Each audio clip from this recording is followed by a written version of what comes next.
I mean, that's true. I mean, from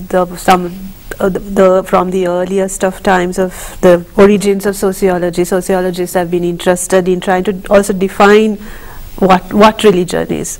So, and also to sort of understand how whether you can separate it as the spiritual and the secular space and the spiritual space. Can you tell us a little bit about how sociologists and anthropologists have approached the study of religion?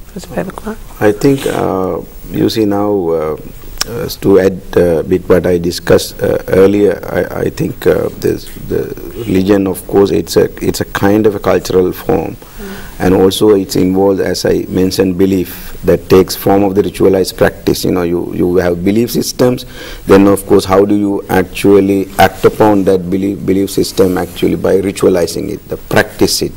So you see now, for instance, you believe in God, then of course that doesn't mean that how do you have to show it in the practice. So that is why the ritual aspects actually very much important in religion. But when it comes to, that is why actually sociologists or anthropologists take very seriously on religion, because that is why we have developed a sub-discipline called anthropology of religion as well as the sociology of religion. So and sociologists and the anthropologists, they are not actually very much concerned about whether religion is true or false. So whether they are important and whether they are not important, but what actually they are very much interested in, that's how actually religion, of course, as I said, impact on religion, our everyday life and everyday our cultural practices. So then of course in the major thinkers of religion actually, like Durkheim, the French scholar, and the Max Weber, a German scholar, and of course Karl Marx and Sigmund Freud. So those are very major thinkers on religion. But when you actually bring those thinkers, actually their thoughts, how they try to understand religion, so that can be actually sort of categorized into two different school of thought. That is basically if you take Durkheimian point of view, they basically try to understand it's religion actually brings social solidarity. Religion actually bring tie people together, and religions actually develop a kind of a collective consciousness of people. And in other sense actually they use religion as a kind of a binding factor of society. So the developing sort of a strong bond, and of course it basically helps to create proper social order in a sense. But in the other factors, people like Karl Marx would say actually religion rather create a lot of conflict in the society. It been basically undermine the people's class solidarity and the exploitation of people, and it might basically sort of rather create something very badly effect on society. So then of course if you take people like Max Weber is a very interesting figure when you talk about religion. Weber of course always try to argue that how religious actually belief impact on social action, how social people behavior, how actually religious values, religious belief would encourage sort of develop a capitalist societies. So in other words, he is trying to actually understand the relationship between religion and economy, in a sense, how actually religion encourage religious belief, encourage basically develop a capitalist society. He's very much discuss of how Protestant ethics basically help. Can you explain Protestant ethics a little bit? Yeah, but he wrote actually in 1905, he wrote a book called The Protestant Ethic and the Spirit of Capitalism. There he wanted to actually understand why certain countries in the Europe basically develop capitalism, why not other countries, so non-Western countries, even in the Catholic countries? Because he argued that the spirit which is very much developed by the one of the major Protestant religion called actually Calvinism. The Calvinism is very interesting religious sect which is very much actually encourage very interesting religious belief system. One particular factor is that people should have a simple life. Then of course that belief encourage also hard work. So when you have a simple life as well as that involve the hard work, that basically what does mean that actually people can save a lot of money, then that can be actually invest in economy. So having a simple life and as well as the working hard, one of the very important Protestant value in this particular religion. Then also actually under Calvinism there's another interesting thing called the predestination, right? So that is the word called predestination. That is you in order to actually go to the heaven, so you have to be a very rich person in this world. So then the God actually will select you to go to the heaven, because being a rich person in this world would definitely get a chance to you to go to actually the heaven. So that kind of ideas actually very much. Then Calvin said, I know I have been selected by the God, but I don't know whether you have selected. So therefore, in order to select by the God, so you need to work hard, you need to be a rich person in this world. So that kind of ideas, values in a very simple manner, that kind of a religious value actually basically encourage people to develop their life quite develop a capitalist life. So that kind of ideas, the values, of course, very much connected with the economic activities. So there is a strong relation between religious belief and the economic activities. So he said actually why the capitalist society did not develop in the other part of the world, for instance the eastern part of the world, because they don't have this worldly asceticism, what he called. This worldly asceticism mean, you have to focus on this worldly activities. But most of the religion like say Buddhism, Hinduism, Islam, those are very much actually otherworldly concentrated. Think about the next birth.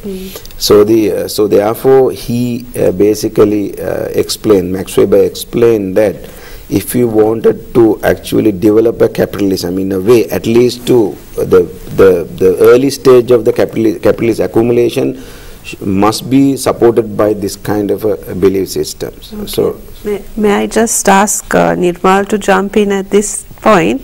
Nirmal, how do you then explain the growth of capitalism in so-called non-Western countries? No, I think that which are strong Hindu or Buddhist influence. Well, there's a big debate about the universal validity of Weberian thesis.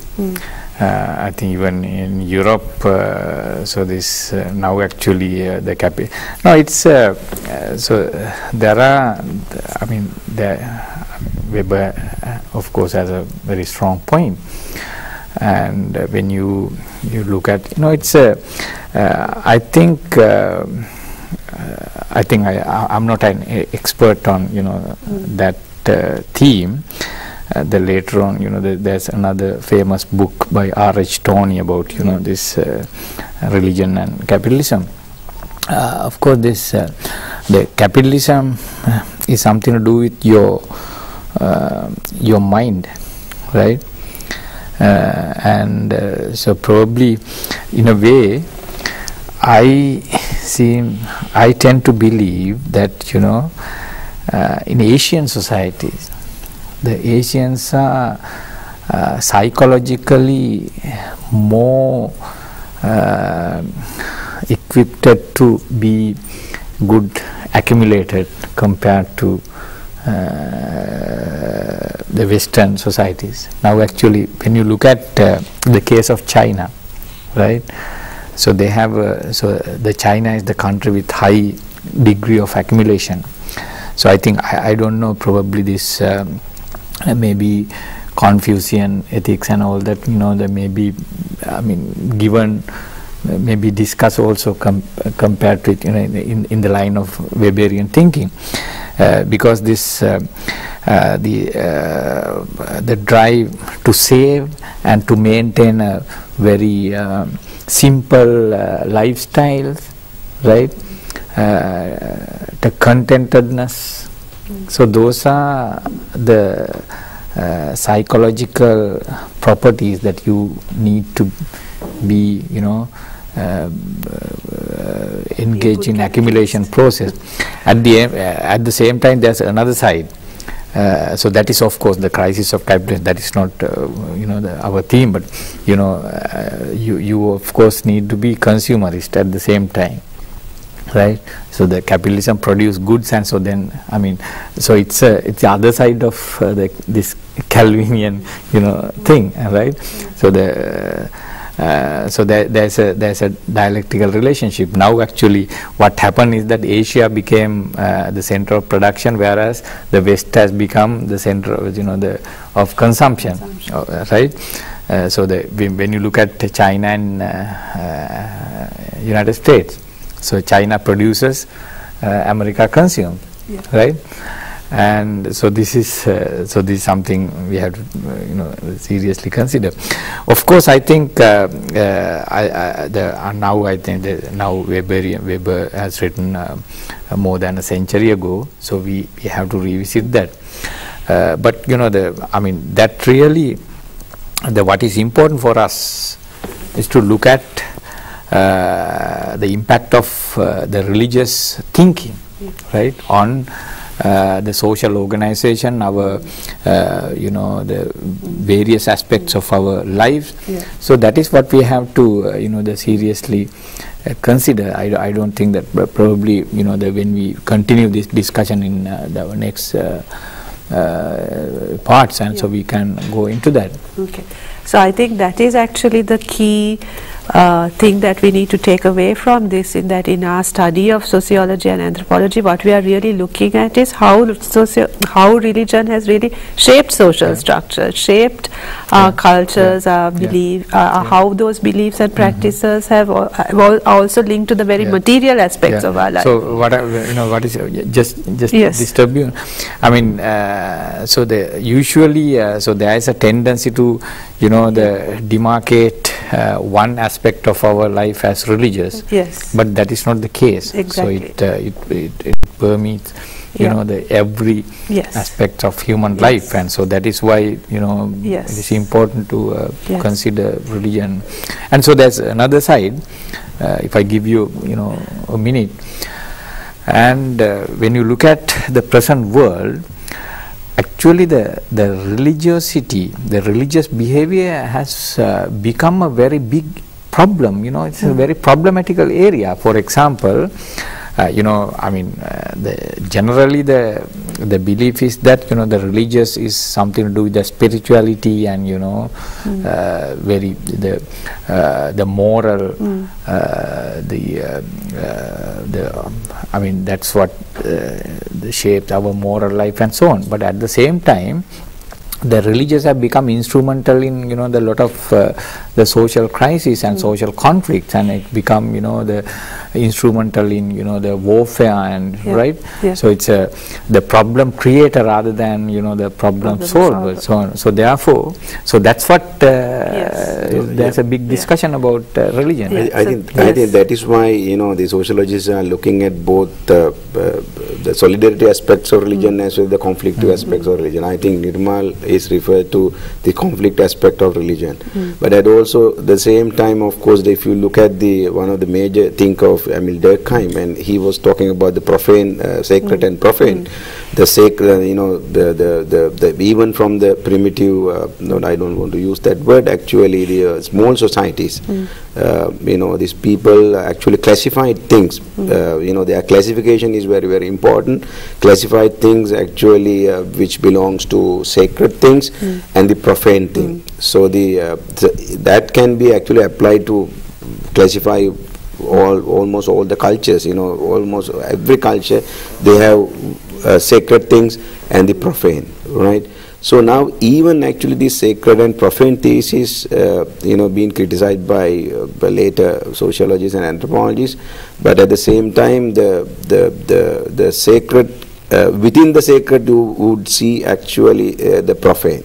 You know, there are instances where we can see, you see now, even the sacred space can be transformed into a kind of a, you know, the profane activities. The profane activities can be carried on basically in the sacred space. Likewise, the profane actual space can be transformed into a kind of a religious space, but at the same time that can be happen in the very complex way in the same space.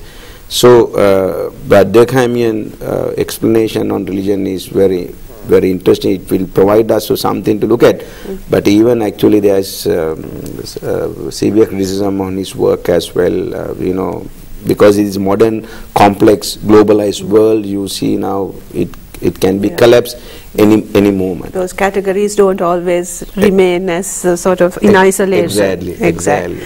So that brings us to the end of our first panel discussion on the theme, what is religion and why we should study it. I hope this has aroused your curiosity to delve deeper into this very fascinating area in sociology and anthropology.